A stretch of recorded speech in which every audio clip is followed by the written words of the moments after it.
My friend Chris Platt, who does a morning talk show on WMAL in Washington, D.C., has the line of the year. Says, Chris, if it weren't for double standards, Democrats would have no standards at all. The most recent example of this verity comes in the wake of President Trump's sacking of FBI Director James Comey. Democrats are in full screech.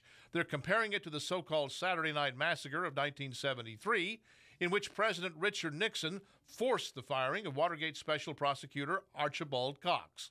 We are in a full-fledged constitutional crisis, says Democratic Senator Brian Schatz. Chris Matthews on ever more liberal MSNBC says he's detecting a whiff of fascism in the air. USA Today's editorial page calls the firing worse than breaking a law. Give me a break. If the president loses confidence in any director of any agency in the executive branch, the president has the absolute right to fire that individual.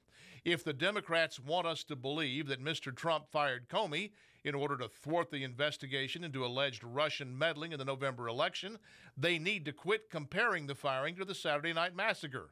That's because Archibald Cox was replaced by Leon Jaworski, who went on to hound Richard Nixon from office. If there were any goods on Donald Trump, firing Comey would do nothing to keep them from coming to light, and Donald Trump knows it. Here's the truth. The Democrats were for James Comey in July 2016, before they were against him in November 2016, before they were for him again this past Tuesday.